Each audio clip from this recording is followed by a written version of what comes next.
2016ನೇ ಇಸ್ವಿಯಿಂದ ಬಿಬಿಎಂಪಿಯಲ್ಲಿ ನಡೀತಿದ್ದ ಕಾಮಗಾರಿಗಳಲ್ಲಿ ಅಕ್ರಮ ಆಗ್ತಿದೆ ಅನ್ನೋ ವಿಚಾರ, ಅದರಲ್ಲೂ ಪ್ರಮುಖವಾಗಿ ಬೋರ್ವೆಲ್, ಕೊಳವೆ ಬಾವಿ ಹಾಗೆ ವೈಟ್ ಟಾಪಿಂಗ್, ರಸ್ತೆಗಳಿಗೆ ವೈಟ್ ಟಾಪಿಂಗ್ ಮಾಡೋ ವಿಚಾರದಲ್ಲಿ ಅಕ್ರಮ ನಡೀತಿದೆ ಅಂತ ಹೇಳಿ 2019ನೇ ಇಸ್ವಿಯಲ್ಲಿ ಬಿಜೆಪಿ ನಿಯೋಗ ಲೋಕಾಯುಕ್ತಕ್ಕೆ ದೂರನ್ನ ನೀಡಿತು. ಇದೀಗ ಇಡಿ ಅಧಿಕಾರಿಗಳು ರೇಡ್ ನಡೆಸಿದ ಸಂದರ್ಭದಲ್ಲಿ ಈ ಹಗರಣಗಳು ನಡೆದಿತ್ತು ಅನ್ನೋದಕ್ಕೆ ಪೂರಕವಾದ ಕೆಲ ಸಾಕ್ಷ್ಯಗಳು ಲಭ್ಯವಾಗ್ತಾ ಇದೆ. ಬರೋಬ್ಬರಿ 968 ಕೋಟಿ ರೂಪಾಯಿ ವೆಚ್ಚದ ಕೊಳವೆ ಬಾವಿ ಸ್ಕೀಮ್ನಲ್ಲಿ ಕಳ್ಳಾಟ ನಡೆಸಲಾಗಿತ್ತ, ಹಾಗೆ 3,000 ಕೋಟಿಯ ವೈಟ್ ಟಾಪಿಂಗ್ ಕಾಮಗಾರಿಯಲ್ಲೂ ಕೂಡ ಹಗರಣಗಳು ನಡೆದಿದೆಯಾ ಅನ್ನೋದು ಇದೀಗ ಪ್ರಶ್ನೆಯಾಗಿ ಕಾಡ್ತಾ ಇದೆ. ಬಿಬಿಎಂಪಿ ಇಂಜಿನಿಯರ್ ಇನ್ ಚೀಫ್ಗೆ ಇಡಿ ಡ್ರಿಲ್ ಮಾಡ್ತಾ ಇದೆ. ಪಾಲಿಕೆಯ 2 ಪ್ರಮುಖ ಪ್ರಾಜೆಕ್ಟ್ಗಳ ಬಗ್ಗೆನೇ ಇಡಿ ಇದೀಗ ಪ್ರಶ್ನೆ ಎತ್ತಿದೆ. 2016, 17, 18ನೇ ಸಾಲಿನಲ್ಲಿ ಬರೋಬ್ಬರಿ 968 ಕೋಟಿ ವೆಚ್ಚದಲ್ಲಿ ಕೊಳವೆ ಬಾವಿಗಳನ್ನು ಕೊರೆಸುವ ಕಾರ್ಯವನ್ನು ಬಿಬಿಎಂಪಿ ಶುರು ಮಾಡಿತ್ತು. 9,558 ಕೊಳವೆ ಬಾವಿಗಳು, ಬಳಿಕ 976 ಶುದ್ಧ ಕುಡಿಯುವ ನೀರಿನ ಘಟಕ ಸ್ಥಾಪನೆ ಅಂತ ಹೇಳಿ ಖರ್ಚು ವೆಚ್ಚ ಕೂಡ ತೋರಿಸಿತ್ತು. ಆ 9,588 ಕೊಳವೆ ಬಾವಿಯಲ್ಲಿ ಶೇಕಡ 10% ಕೊಳವೆ ಬಾವಿಗಳಿಗೆ ದಾಖಲೆನೇ ಇಲ್ಲ.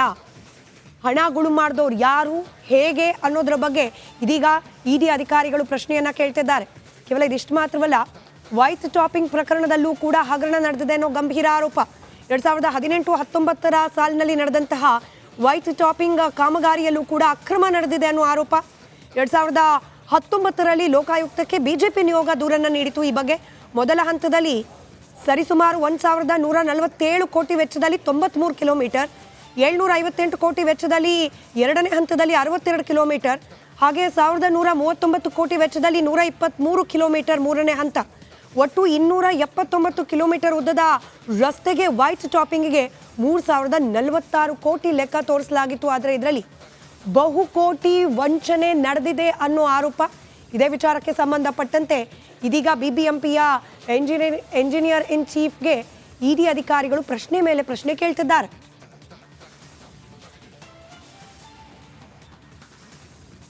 ಮತ್ತಷ್ಟು ಡೀಟೇಲ್ಸ್ನೊಂದಿಗೆ ನನ್ನ ಇಬ್ಬರು ಕಲೀಗ್ಸ್ ಧ್ರುವರಾಜ್ ಹಾಗೆ ಅಭಿಷೇಕ್ ನೇರ ಸಂಪರ್ಕದಲ್ಲಿದ್ದಾರೆ. ಬಿಬಿಎಂಪಿ ಕಚೇರಿ ಬಳಿಯಿಂದಲೇ ಧ್ರುವರಾಜ್ ನೇರ ಸಂಪರ್ಕದಲ್ಲಿದ್ದಾರೆ. ಇಡಿ ಅಧಿಕಾರಿಗಳು ಪ್ರಮುಖವಾಗಿ ಈ 2 ಸ್ಕ್ಯಾಮ್ ಆರೋಪ, ಒಂದು ಕೊಳವೆ ಬಾವಿ, ಮತ್ತೊಂದು ಕಡೆಯಲ್ಲಿ ವೈಟ್ ಟಾಪಿಂಗ್, ಇದ್ರ ಬಗ್ಗೆನೇ ಪ್ರಶ್ನೆ ಮಾಡ್ತಿದ್ದಾರೆ ಅನ್ನೋ ಮಾಹಿತಿ. ಧ್ರುವರಾಜ್, ಇನ್ನೇನೆಲ್ಲ ಮಾಹಿತಿಗಳು ಲಭ್ಯವಾಗ್ತಾ ಇದೆ ಇಡಿ ಡ್ರಿಲ್ನ ಬಗ್ಗೆ?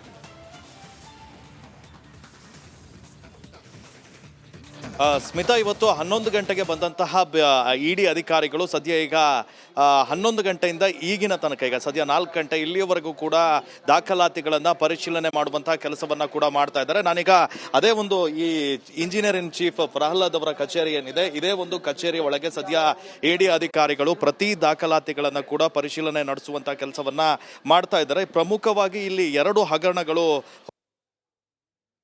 ಹಗರಣಕ್ಕೆ ಸಂಬಂಧಪಟ್ಟ ಹಾಗೆ 956 ಕೋಟಿ ರೂಪಾಯಿ ಅಕ್ರಮ ಇರಬಹುದು, ಇನ್ನೊಂದು ವೈಟ್ ಟ್ಯಾಪಿಂಗ್ಗೆ ನಡೆದಂತಹ 3,046 ಕೋಟಿ ರೂಪಾಯಿ ಅಕ್ರಮ ಇರಬಹುದು. ಈ 2 ವಿಚಾರಕ್ಕೆ ಸಂಬಂಧಪಟ್ಟ ಹಾಗೆ ಎಲ್ಲಾ ದಾಖಲಾತಿಗಳನ್ನ ಕೂಡ ತರಿಸಿಕೊಂಡು ಈಗ ಪರಿಶೀಲನೆ ಮಾಡುವಂತ ಕೆಲಸವನ್ನ ಮಾಡ್ತಾ ಇದ್ದಾರೆ. ಈಗ ಬೆಂಗಳೂರಿನಲ್ಲಿರುವಂತಹ 8 ವಲಯಗಳೇನಿದಾವೆ, ಈ ವಲಯಗಳ ಇಂಜಿನಿಯರ್ಗಳಿರ್ಬೋದು, ಅಧಿಕಾರಿಗಳಿರ್ಬೋದು, ಇದಕ್ಕೆ ಸಂಬಂಧಪಟ್ಟ ಪ್ರತಿಯೊಂದು ದಾಖಲೆಗಳನ್ನ ಕೂಡ ಈಗ ಕಲೆಕ್ಟ್ ಮಾಡಿಕೊಂಡು ಪರಿಶೀಲನೆ ನಡೆಸುವಂತ ಕೆಲಸವನ್ನ ಮಾಡ್ತಾ ಇದ್ದಾರೆ. ನೀವು ಒಳಭಾಗದಲ್ಲಿ ದೃಶ್ಯದಲ್ಲಿ ಕೂಡ ಗಮನಿಸ್ತಾ ಇರಬಹುದು, ಇಡಿ ಅಧಿಕಾರಿಗಳು ಇವರನ್ನ ಕೂರಿಸಿಕೊಂಡು ಪರಿಶೀಲನೆ, ಅಂದ್ರೆ ಬೇರೆ ಬೇರೆ ಅಧಿಕಾರಿಗಳು ಕೂಡ ಈ ಒಳಗೆ ಬಂದು ಯಾವೆಲ್ಲ ಮಾಹಿತಿಯನ್ನ ಕೇಳ್ತಾ ಇದ್ದಾರೆ ಅದನ್ನೆಲ್ಲವನ್ನು ನೀಡುವಂತಹ ಕೆಲಸವನ್ನ ಕೂಡ ಮಾಡ್ತಾ ಇದ್ದಾರೆ. ಸತತವಾಗಿ ಈ ಒಂದು ರೈಡ್ ನಡೀತಾ ಇರುವಂತದ್ದು. ನಿಜವಾಗ್ಲೂ ಬಿಜೆಪಿಯ ನಿಯೋಗ ಈ ಬಗ್ಗೆ ಒಂದು ದೂರನ್ನ ದಾಖಲು ಮಾಡಿತ್ತು. ಅದಾದ ನಂತರ ಎಸಿಬಿ ಈ ಬಗ್ಗೆ ತನಿಖೆಯನ್ನ ನಡೆಸಿತ್ತು. ದೂರವಾಣಿ ಸಂಪರ್ಕದಲ್ಲಿದ್ದಾರೆ. ನಮಸ್ಕಾರ ಸರ್. ನಮಸ್ಕಾರ. ಈ ವೈಟ್ ಟಾಪಿಂಗ್ ವಿಚಾರಕ್ಕೆ ಸಂಬಂಧಪಟ್ಟಂತೆ ಬಿಜೆಪಿ ನಿಯೋಗ ಬಹಳ ಹಿಂದೆನೆ ದೂರು ಕೊಟ್ಟಿತ್ತು. ಇವತ್ತು ಇಡಿ ರೇಡ್ ಆಗಿದೆ, ವಿಚಾರಣೆ, ಈ ವಿಚಾರಕ್ಕೂ ಪ್ರಶ್ನೆಗಳನ್ನ ಕೇಳಲಾಗ್ತಿದೆ ಅನ್ನೋ ಮಾಹಿತಿ ಇದೆ, ಏನ್ ಹೇಳ್ತೀರಿ? ಇವತ್ತಾಗಿರುವಂತದ್ದು 2016ರಿಂದ 2018 2 ವರ್ಷಗಳ ಅವಧಿಯಲ್ಲಿ ಬಿಬಿಎಂಪಿ 5 ಹೊಸ ವಲಯಗಳಲ್ಲಿ, ಬೊಮ್ಮನಹಳ್ಳಿ ವಲಯ, ಆರ್ ನಗರ ವಲಯ, ಮಹದೇವಪುರ ವಲಯ, ಯಲಹಂಕ ವಲಯ ಮತ್ತು ದಾಸರಹಳ್ಳಿ ವಲಯದ 9 ವಿಧಾನಸಭಾ ಕ್ಷೇತ್ರಗಳ ವ್ಯಾಪ್ತಿಯಲ್ಲಿ 9,558 ಬೋರ್ವೆಲ್ಗಳನ್ನ ಕೊರೆಸಿದ್ದೀವಿ ಮತ್ತೆ 976 RO ಪ್ಲಾಂಟ್ಗಳನ್ನ ನಿರ್ಮಾಣ ಮಾಡಿದ್ದೀವಿ ಅಂತ ಹೇಳಿ ಅವರು 976 ಕೋಟಿ ರೂಪಾಯಿ ಹಣವನ್ನ ಡ್ರಾ ಮಾಡಿರ್ತಾರೆ.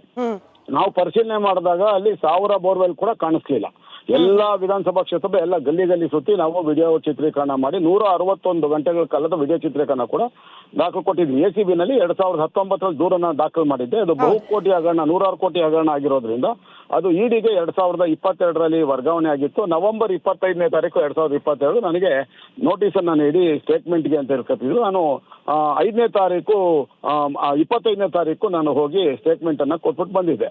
ಒಟ್ಟು 171 ಜನ ಅಧಿಕಾರಿಗಳು ಮತ್ತೆ ಮಾಜಿ ಪಾಲಿಕೆ ಸದಸ್ಯರು 43 ಜನರ ಮೇಲೆ ಅವರು FIR ಗಳನ್ನ ದಾಖಲು ಮಾಡ್ಕೊಂಡಿದ್ರು. ಇಲ್ಲಿ ಮಾಡಿರುವಂತದ್ದು ಇಲ್ಲದೆ ಇರುವಂತ ಬೋರ್ವೆಲ್ ಸುಮಾರು 8,000ಕ್ಕೂ ಹೆಚ್ಚು ಬೋರ್ವೆಲ್ ಕೊರಿದಿರ ಬಿಲ್ ಮಾಡ್ಕೊಂಡಿದ್ದು. ಮತ್ತೆ ಇನ್ನು ಕೊರೆದಿದ್ದಂತ 1,000-1,500 ಬೋರ್ವೆಲ್ಗಳೇನಿತ್ತು ಅದನ್ನ 500 ಅಡಿ 600 ಅಡಿ ಕೊರೆದು 1,500 ಅಡಿ 1,600 ಅಡಿ ಕೊರೆದಿದ್ದೀವಿ ಅಂತೇಳಿ ಒಂದಕ್ಕೆ 4 ಪಟ್ಟು ಬಿಲ್ಗಳನ್ನ ಮಾಡಿದ್ದಂಥದ್ದು. ಇನ್ನು RO ಪ್ಲಾಂಟ್ಗಳು ಬಂದು ಎಲ್ಲಾ ಭಾಗದಲ್ಲಿ 7 ಲಕ್ಷ ರೂಪಾಯಿ ಅಷ್ಟು, 2 ಲಕ್ಷ ರೂಪಾಯಿ ಅಷ್ಟು ಮೊತ್ತದಲ್ಲಿ ಬೋರ್ವೆಲ್, 5 ಲಕ್ಷ ರೂಪಾಯಿ ಮೊತ್ತದಲ್ಲಿ RO ಪ್ಲಾಂಟ್ ಅನ್ನ ನಿರ್ಮಾಣ ಮಾಡ್ತಾ ಇದ್ದಿದ್ದು 7 ಲಕ್ಷ ರೂಪಾಯಿಲಿ. ಆದ್ರೆ ಈ ಒಂದು ವಿಚಾರಕ್ಕೆ ಸಂಬಂಧಪಟ್ಟಂಗೆ ತಲಾ 22ರಿಂದ 25 ಲಕ್ಷ ರೂಪಾಯಿ ಹಣ ಪ್ರತಿಯೊಂದು RO ಪ್ಲಾಂಟ್ಗೆ ಮಾಡಿದೀವಿ ಅಂತ 976 RO ಪ್ಲಾಂಟ್ ಮಾಡಿದ್ದೆ ಅಂದ್ರೆ ವಾಸ್ತವವಾಗಿ ಇದ್ದಿದ್ದು 243 RO ಪ್ಲಾಂಟ್ಗಳು ಮಾತ್ರ ಇದ್ದದ್ದು. ಹಾಗಾಗಿ ಇದಕ್ಕೆ ಸಂಬಂಧಪಟ್ಟಂಗೆ ನಾನು ದಾಖಲೆಗಳು ಸಹಿತ ಒಟ್ಟು ಸುಮಾರು 343 ಪುಟಗಳ ದಾಖಲೆ ಸಮೇತ ದೂರನ್ನ ಕೊಟ್ಟಿದ್ದೆ. ಅದಾದ ನಂತರ ನನ್ನ ಸ್ಟೇಟ್ಮೆಂಟ್ ನಂತರ ಎಲ್ಲ ಅಧಿಕಾರಿಗಳ ವಿಚಾರಣೆ ನಡೆಸ್ತಾ ಇತ್ತು. ಈಗ ಇವತ್ತು ಅಂತಿಮವಾಗಿ BBMPಯ ಪ್ರಧಾನ ಅಭಿಯಂತರು ಅಂದ್ರೆ ಎಂಜಿನಿಯರಿಂಗ್ ಚೀಫ್ ಅವರ ಕಚೇರಿ ಮೇಲೆ ದಾಳಿ ಮಾಡಿ ಮಾಹಿತಿಯನ್ನ ಪಡ್ಕೊಳ್ತಾ ಇದೆ ಅನ್ನೋ ಮಾಹಿತಿ ನಾನು ಊರಲ್ಲಿದ್ದರಿಂದ ನಾನು ಮಾಧ್ಯಮಗಳ ಮೂಲಕ ಗೊತ್ತಾಗಿದೆ ಮೇಡಮ್. ರೈಟ್, ಧನ್ಯವಾದ ರಮೇಶ್ ಸರ್, ರಿಪಬ್ಲಿಕ್ ಕನ್ನಡದ ಜೊತೆ ಮಾತನಾಡಿದ್ದಕ್ಕೆ. ಇನ್ನು ಇದೇ ವಿಚಾರವಾಗಿ ಮತ್ತಷ್ಟು ಮಾಹಿತಿಯೊಂದಿಗೆ ನನ್ನ ಕಲೀಗ್ಸ್ ಅಭಿಷೇಕ್ ಹಾಗೆ ನಾಗರಾಜ್ ಕೂಡ ನೇರ ಸಂಪರ್ಕದಲ್ಲಿದ್ದಾರೆ. ಅಭಿಷೇಕ್, 2016ನೇ ಸಾಲಿನಿಂದಲೂ ಕೂಡ ಆಗಿರುವ ಅಕ್ರಮದ ಬಗ್ಗೆ ಈಗಷ್ಟೇ ರಮೇಶ್ ಅವರು ಮಾಹಿತಿಯನ್ನು ನೀಡ್ತಾ ಇದ್ರು. ಇಲ್ಲಿ 2 ಪ್ರತ್ಯೇಕ ಪ್ರಕರಣ, ಒಂದು ಕೊಳವೆ ಬಾವಿ, ಅದರ ಜೊತೆನೆ RO ಪ್ಲಾಂಟ್, ಮತ್ತೊಂದು ಹಗರಣ ವೈಟ್ ಟಾಪಿಂಗ್ ನಡೆಯೋ ಕಾಮಗಾರಿಯಲ್ಲೂ ಕೂಡ ಅಂತ ಹೇಳಿ. ಈ ಹಗರಣಗಳ ಸ್ವರೂಪ ಎಂಥದ್ದು, ಆರೋಪ ಮಾಡಿದ ಬಿಜೆಪಿಯ ವಾದ ಏನು, ಎಕ್ಸ್ಪ್ಲೈನ್ ಮಾಡ್ತಾ ಹೋಗೋದಾದ್ರೆ?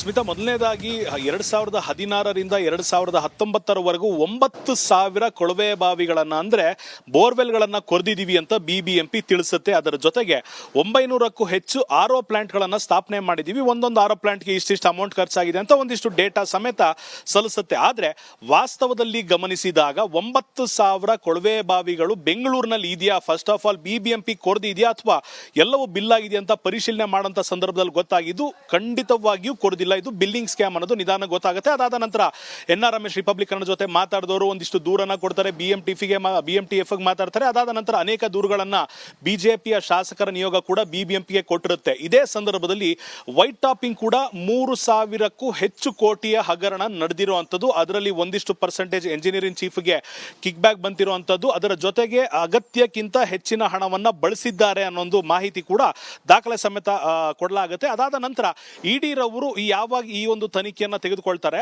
ಆಗ ಅವರಿಗೆ ಗೊತ್ತಾಗುವಂತದ್ದು ಒಂದು 120ರಿಂದ 140 ಪ್ರಶ್ನೆಗಳನ್ನ ರೆಡಿ ಮಾಡ್ಕೊಂಡಿರ್ತಾರೆ. ಖಂಡಿತವಾಗಿಯೂ ಇದು ಸುಳ್ಳು ದಾಖಲೆ ಅನ್ನೋದನ್ನ ಇಡಿ ಯಾವಾಗ ಇದು ಗ್ಯಾರಂಟಿ ಆಗುತ್ತೆ, BBMPಯ ಚೀಫ್ ಕಮಿಷನರ್ ಆದಂತ ತುಷಾರ್ ಗಿರಿನಾಥ್ ಅವರನ್ನು ಕೂಡ ಕರೆಸಿ ವಿಚಾರಣೆ ನಡೆಸ್ತಾರೆ, ರಮೇಶ್ ಅವರನ್ನ ವಿಚಾರಣೆ ನಡೆಸ್ತಾರೆ, ಪ್ರಹ್ಲಾದ್ ಅವರನ್ನ ವಿಚಾರಣೆ ನಡೆಸ್ತಾರೆ. ಅನೇಕ ಸಂದರ್ಭಗಳಲ್ಲಿ ಪ್ರಹ್ಲಾದ್ ರವರ ಇನ್ವಾಲ್ವ್ಮೆಂಟ್ ಇಲ್ಲದೆ ಈ ಒಂದು ಸ್ಕ್ಯಾಮ್ ನಡೆಯೋದಿಲ್ಲ ಅನ್ನೋದು ಬಿಜೆಪಿ ಶಾಸಕರ BJPಯವರ ಒಂದು ಮಾತಾಗಿದ್ರೆ ಅದಕ್ಕೆ ಸೂಕ್ತ ಪುರಾವೆಗಳನ್ನ BBMPಯೇ ಇಡಿಗೆ ಕೊಟ್ಟಂತ ಒಂದು ನಿದರ್ಶನ ಕೂಡ ನಾವು ನೋಡಿರುವಂತದ್ದು ಕಳೆದ 2 ವರ್ಷಗಳಲ್ಲಿ. ಅದಾಗಿ 2016ರ ಕೇಸು ಕೊನೆಗೂ ಈಗ ಇಡಿ ಕೈಗೆ ಬಂತು, ಒಂದು ತಕ್ಕ ಶಾಸ್ತಿ ಆಗುತ್ತೆ ಅನ್ನೋ ಮಾತನ್ನ ರಮೇಶ್ ಅವರು 2 ವರ್ಷದಿಂದ ಹೇಳಿರ್ತಾರೆ. ಆದ್ರೆ ಈಗ ಅದಕ್ಕೆ ಒಂದು ಪ್ರತಿರೂಪ ಕಂಡು ಬರ್ತಾ ಇರುವಂತದ್ದು BBMPಯ ಮುಖ್ಯ ಪ್ರಧಾನ ಅಭಿಯಂತರ ಪ್ರಹ್ಲಾದ್ ರವರ ಕಚೇರಿ ಮೇಲೆ ದಾಳಿ ಆಗಿರುವಂತದ್ದು.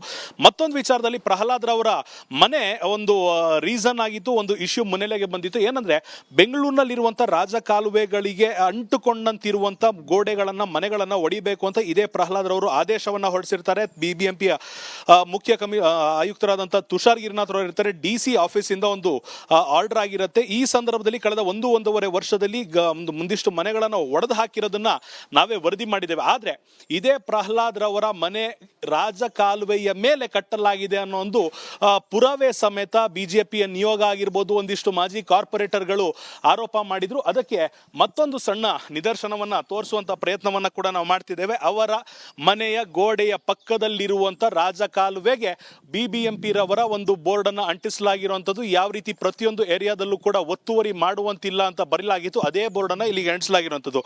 ಈ ವಿಚಾರವಾಗಿ ಮಾಡ್ತಕ್ಕಂತ ಪ್ರಹ್ಲಾದ್ ರವರು ಕೂಡ ಹೇಳಿದ್ದು, ನಾನು ಮನೆ ಕಟ್ಟಿದಾಗ ಈ ನಿಯಮ ಇರಲಿಲ್ಲ, ಆ ಕಾರಣದಿಂದ ನನಗೆ ಇದಕ್ಕೆ ಸಂಬಂಧ ಇಲ್ಲ ಅನ್ನೋ ರೀತಿ ಒಂದು ಹಂತದ ಉತ್ಕಟತನದ ಮಾತು ಅಥವಾ ಬೇಜವಾಬ್ದಾರಿಯ ಮಾತನ್ನು ಆ ಸಂದರ್ಭದಲ್ಲಿ ಆಡಿದ್ರು. ಆದ್ರೆ DCM DK ಶಿವಕುಮಾರ್ ಅವರು ಬಂದಂತ ಸಂದರ್ಭದಲ್ಲೂ ಕೂಡ ಪಾಲಿಕೆಯ ಕಚೇರಿಯಲ್ಲಿ ಒಂದಿಷ್ಟು ಮೀಟಿಂಗ್ ಗಳನ್ನ ಮಾಡಿದಾಗಲೂ ಕೂಡ ಪ್ರಹ್ಲಾದ್ ರವರಿಗೆ ಎಚ್ಚರಿಕೆಯ ಸಂದೇಶವನ್ನ ಆರಂಭದಲ್ಲೇ ಕೊಟ್ಟಿದ್ರು. ಒಂದಿಷ್ಟು ಕಟು ಪದಗಳನ್ನ ಬಳಸಿ ಕೆಲಸ ಮಾಡುವಂತಿದ್ರೆ ಇರಬೇಕು, ಬೇರೆ ಬೇರೆ ವ್ಯವಹಾರಗಳನ್ನ ಮಾಡುವಂತಿದ್ರೆ ತೆಗೆದು ಹಾಕ್ತೇನೆ ಅಂತ ಎಚ್ಚರಿಕೆ ಕೊಟ್ಟಿದ್ರು. ಆದ್ರೆ ಈ ಒಂದು ವಿಚಾರವಾಗಿ ಈಗ ಇಡೀ ತಾರ್ಕಿಕ ಹಂತಕ್ಕೆ ತೆಗೆದುಕೊಂಡು ಹೋಗಿರುವಂತದ್ದು ಈ 3,000 ಕೋಟಿ ವೈಟ್ ಟಾಪಿಂಗ್ ಹಗರಣದಲ್ಲಿ ಇವರದೇನು ಪಾಲಿದೆ, ಅದರ ಜೊತೆಗೆ ಬೋರ್ವೆಲ್ಗಳನ್ನ ಕೊರೆಯುವಂತ ವಿಚಾರದಲ್ಲಿ, ಅದರ ಜೊತೆಗೆ RO ಪ್ಲಾಂಟ್ಗಳನ್ನ ನಿರ್ಮಾಣ ಮಾಡುವಂತ ವಿಚಾರದಲ್ಲಿ ಇವರ ನೇರ ಹಸ್ತಕ್ಷೇಪ ಯಾವ ರೀತಿ ಇದೆ, AE ಆಗಿರ್ಬೋದು, AEಗಳಾಗಿರ್ಬೋದು, ಉಳಿದ ಈ ಒಂದು ವಾರ್ಡ್ಗಳಲ್ಲಿರುವಂತಹ ಅಧಿಕಾರಿಗಳನ್ನ ಸಿಬ್ಬಂದಿಯನ್ನ ಯಾವ ರೀತಿ ಬಳಸಿದ್ದಾರೆ, ಯಾರಿಗೆಲ್ಲ ಎಷ್ಟು ಪಾಲು ಹೋಗಿದೆ, ಅದರಲ್ಲಿ ಇವರ ಇನ್ವಾಲ್ವ್ಮೆಂಟ್ ಏನಿದೆ, ಎಷ್ಟರ ಮಟ್ಟಿಗಿದೆ, ಆ ಹಣ ಎಲ್ಲಿಗೆ ಸಂದಾಯ ಆಗ್ತಿತ್ತು, ಅದನ್ನು ಯಾವ ರೀತಿ ಆಪರೇಟ್ ಮಾಡ್ತಿದ್ರು, ಇವಿಷ್ಟರ ಸಂಕ್ಷಿಪ್ತ ಪುರಾವೆಯನ್ನ ಇಡಿ ದಾಖಲಿಸಿದ ನಂತರ, ಸಂಗ್ರಹಿಸಿದ ನಂತರವಷ್ಟೇ ಇವರ ಮೇಲೆ, ಇವರ ಕಚೇರಿ ಮೇಲೆ ಕಡದ ಪರಿಶೀಲನೆಯ ಹೆಸರಿನಲ್ಲಿ ದಾಳಿ ಮಾಡಿರುವಂತದ್ದು. ಅಭಿಷೇಕ್ ಸಂಪರ್ಕದಲ್ಲಿರಿ. ಇನ್ನು ನಾಗರಾಜ್ ಕೂಡ ನ್ಯೂಸ್ ಡೆಸ್ಕ್ ನಿಂದ ನೇರ ಸಂಪರ್ಕದಲ್ಲಿದ್ದಾರೆ. ನಾಗರಾಜ್, ಬಿಜೆಪಿ ನಿಯೋಗ 2019ರಲ್ಲಿ ಲೋಕಾಯುಕ್ತಕ್ಕೆ ದೂರು ನೀಡಿತು. ಅದಾದ ನಂತರ ಹಲವು ಮಜಲುಗಳನ್ನ ದಾಟಿ ಬಹುಕೋಟಿ ವಂಚನೆ ಆರೋಪ ಇರೋದ್ರಿಂದ ಇಡಿಗೆ ತಲುಪಿದೆ. ಇವತ್ತು ಇಡಿ ರೇಡ್, ಮುಂದೇನು ಎಕ್ಸ್ಪೆಕ್ಟ್ ಮಾಡಬಹುದು? ಯಾಕಂತಂದ್ರೆ ಕೊಳವೆ ಬಾವಿನೇ ಇಲ್ಲದೆ ಇರೋ ಕಡೆಯಲ್ಲೆಲ್ಲ ಬಿಲ್ಲು, ಹಾಗೆ RO ಪ್ಲಾಂಟ್ ಇಲ್ಲದೆ ಇರೋ ಕಡೆ ಬಿಲ್ಲು, ಹೀಗೆ ಕೋಟ್ಯಾಂತರ ರೂಪಾಯಿ ವಂಚನೆ ಆಗಿದೆ ಅನ್ನೋ ಆರೋಪ. ಸೊ ಇಡಿ ತನಿಖೆ ಮುಂದೆ ಯಾವ ಸ್ವರೂಪವನ್ನು ಪಡೆದುಕೊಳ್ಳೋ ಸಾಧ್ಯತೆ ಇದೆ? ಸ್ಮಿತಾ, ಈಗಾಗಲೇ ಹೇಳಿದಂತೆ ಏನು BJP ನಿಯೋಗ ಲೋಕಾಯುಕ್ತಕ್ಕೆ ದೂರನ್ನು ನೀಡಿತ್ತು. ಲೋಕಾಯುಕ್ತಕ್ಕೆ ದೂರನ್ನು ನೀಡಿದಂಥ ಸಂದರ್ಭದಲ್ಲಿ ಈ ಬಗ್ಗೆ ಒಂದು ಇಡಿ ಅಧಿಕಾರಿಗಳು ಕಣ್ಣಿಟ್ಟಿದ್ರು. ಅದರಲ್ಲಿ ಒಂದಷ್ಟು ಬಹಳ ಸ್ಪಷ್ಟವಾಗಿ ಗೊತ್ತಾಗುತ್ತೆ. ಏನು ಅದು ಕೊಳವೆ ಬಾವಿಗಳನ್ನು ಕೊರೆಯೋದ್ರ ವಿಚಾರದಲ್ಲಿರ್ಬೋದು ಅಥವಾ ವೈಟ್ ಟ್ಯಾಪಿಂಗ್ ವಿಚಾರದಲ್ಲಿರ್ಬೋದು ಸಾಕಷ್ಟು ಫೈನಾನ್ಷಿಯಲ್ ಇರ್ರೆಗ್ಯುಲರಿಟೀಸ್ ಆಗಿದೆ. ಇಲ್ಲಿ ಅಕ್ರಮವಾಗಿ ಜಾಸ್ತಿ ಜನ ದುಡ್ಡನ್ನು ಹೊಡೆದಿದ್ದಾರೆ. ಅಂದರೆ ಆ ಕೊಳವೆ ಬಾವಿ ಇರ್ಬೋದು ಅಥವಾ ವೈಟ್ ಟ್ಯಾಪಿಂಗಲ್ಲಿರ್ಬೋದು, ಹಣವನ್ನು ಯಾರಿಗೂ ತೋರಿಸದೆ ಬಿಲ್ಗಳನ್ನು ಮಾಡಿದ್ದಾರೆ, ಲೆಕ್ಕವನ್ನು ತೋರಿಸಿದ್ದಾರೆ.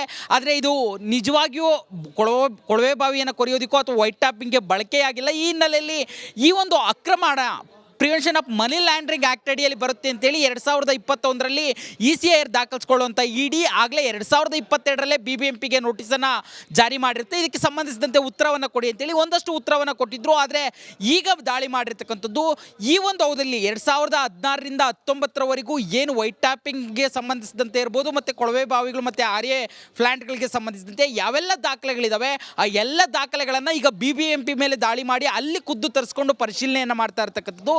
ಇಲ್ಲಿ ಒಂದಂತೂ ಬಹಳ ಸ್ಪಷ್ಟವಾಗಿ ಗೊತ್ತಾಗುತ್ತೆ, ಆ ಸಂದರ್ಭದಲ್ಲಿ ಯಾವೆಲ್ಲ ಕಾಂಟ್ರಾಕ್ಟ್ಗಳು, ಯಾವೆಲ್ಲ ಅಧಿಕಾರಿಗಳಿದ್ರು ಅವರೆಲ್ಲರಿಗೂ ಇಡಿ ತನಿಖೆ ಬಿಸಿ ಮುಟ್ಟೋದು ಬಹುತೇಕ ನಿಚ್ಚಳ ಆಗ್ತಾ ಇರ್ತಕ್ಕಂಥದ್ದು. ಯಾಕಂತಂದರೆ ಈ ಕಡತಗಳ ಪರಿಶೀಲನೆ ಆದ ಬಳಿಕ ಅವರಿಗೆ ವಿಚಾರಣೆಗೆ ಬರೋದಕ್ಕೆ ಯಾರೆಲ್ಲ ಪಾತ್ರ ವಹಿಸಿದ್ರು, ಯಾರಿಗೆಲ್ಲ ಹಣ ಸಂದಾಯ ಆಗಿದೆ ಅವರನ್ನೆಲ್ಲರನ್ನೂ ಇಡಿ ಅಧಿಕಾರಿಗಳು ವಿಚಾರಣೆಗೆ ಕರೆಸುವಂಥದ್ದು. ಸ್ಮಿತಾ, ರೈಟ್, ಧನ್ಯವಾದ ಎಲ್ಲರಿಗೂ ಮಾಹಿತಿಗಾಗಿ.